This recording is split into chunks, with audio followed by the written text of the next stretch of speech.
అట్లేం లేదు. ఇంతకుముందు రామవీర్ అని చెప్పాడు కదా, కరెక్ట్గా మీకు చేసి ఒక లైఫ్ సేవ్ చేస్తే మీకు 25,000 రూపాయలు కూడా వస్తాయి. మీకు ఇంతకుముందు చెప్పారు కదా, అది కూడా వచ్చింది కొత్తగా. అదంతా భయపడకుండా ఉండడానికే పెట్టారు. అది ఉపయోగించుకోవచ్చు.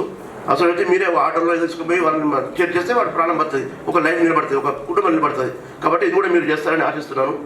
మీకు తెలుసు జగన్ అన్నట్టు చేయాలి, ఎంబడే 108, 100, 108 చేయొచ్చు. అంబులెన్స్ కావాలంటే, పోలీస్ చేయాలంటే 100, 112 or 100 అది చేస్తే మా వాళ్ళు కూడా హైవే పెట్రోల్ ఉంటుంది. ప్రతి హైవేకి పెట్రోలింగ్ టీం ఉంటుంది, మీకు తెలుసా లేదో.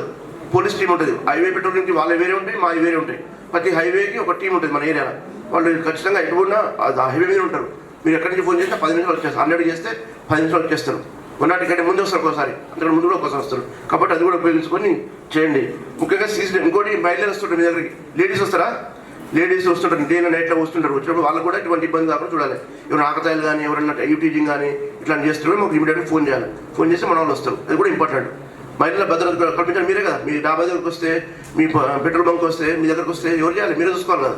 కాబట్టి అది కూడా అట్లాంటి గమనిస్తే ఇమీడియట్గా మనకు ఇవ్వాలి. దాంతోపాటు నైట్ టైంలో దొంగలు కూడా ఒకసారి వస్తుంటారు సస్పిషియస్గా అనిపిస్తుంది. అది కూడా అనిపిస్తే కూడా మీరు ఫోన్ చేయండి, వచ్చి వెరిఫై చేస్తాం.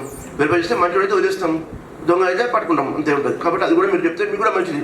మరి మిమ్మల్ని వాడు కౌంటర్లో వచ్చి ఖర్చు పెట్టి పట్టుకోవచ్చు, అట్లా ఉంటుంది. కాబట్టి అది కూడా జరగకుండా ఏమైనా అనుమానం అనిపిస్తే మీరు చూడండి. అనుమానం మొన్న కూడా చాలా అయినాయి. ఎక్కడ రామయ్యపేటలో ఎక్కడైంది బాబు, అవి పట్టుకున్నాం కదా, ఒకటి పట్టుకొచ్చు కదా. వెలువడేది ఏంటంటే ఎక్కువ మనకంతా మన స్వయం కృతాపరాధం అంటారు కదా, అంటే మన తప్పులు ఎక్కువ కనపడతాయి. అంటే దీంట్లో ఎక్కువ కూడా మనకు జరుగుతున్నది 60-70% కూడా యాక్సిడెంట్లు జరుగుతున్నాయంటే అవన్నీ కూడా ఈ ద్విచక్ర వాహనాలు అంటే 2 వీలర్ ఉన్నాయి కదా, 2 వీలర్ మీద జరుగుతున్నాయి.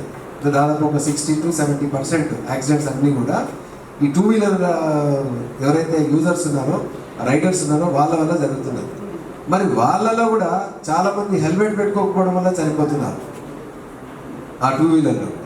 దాంట్లో ఆ హెల్మెట్ పెట్టుకోవడం అనేది ఏంటంటే ఓవర్ స్పీడ్ తోటి, తర్వాత హైవేల మీద రాంగ్ సైడ్ రావడము.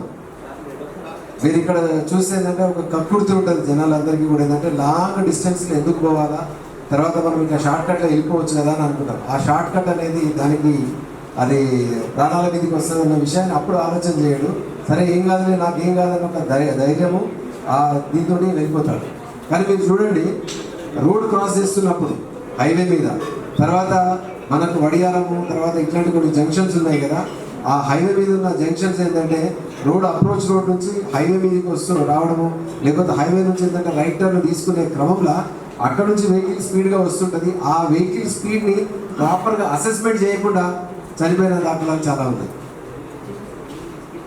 దీంట్లో ఇప్పుడు చాలా కూడా చెప్తారు ఏంటంటే, మనము రోడ్డు మీద పోయేవాళ్ళు అంటే ఎవరు ముందు పోతే ఎవరు వెనక్కి వెళ్ళి రావాలి, తర్వాత ఎవరికి రెస్పెక్ట్ చేయాలి అన్నది కూడా ఉంటుంది. అంటే ఒక సూత్రం కూడా ఉంటుంది. అంటే ఫస్ట్ హైవే మీదకి ఒక ఆయన వస్తుంటాడు, స్పీడ్గా వెహికల్ వస్తుంటాడు, అప్రోచ్ రోడ్ నుంచి పోతుంటాడు.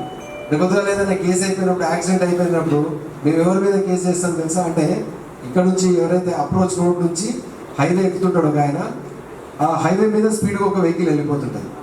ఆయన వెహికల్ తోటి స్పీడ్గా వచ్చేసి నన్ను కొట్టేసిండు సార్ అనడానికి వీలు లేదు. నువ్వు చూసుకోవాలా. అంటే హక్కు ఆయనకు ఉంటుంది, హైవేని వాడుకునే హక్కు హైవే మీద పోయే ప్రయాణికుడు మన ఎవరైతే వాహనదారుడికి ఉంటుంది. నీది ఇంపార్టెన్స్ నీకు తర్వాత వస్తుంది ఇంపార్టెన్స్. ఆయన వీటన్నిటి కూడా కారణం అయిపోతుంది. తర్వాత చాలా కేసులలో కూడా యాక్సిడెంట్ అయిపోతుంది. యాక్సిడెంట్ అయిన తర్వాత హాస్పిటల్కి షిఫ్ట్ చేయడంలో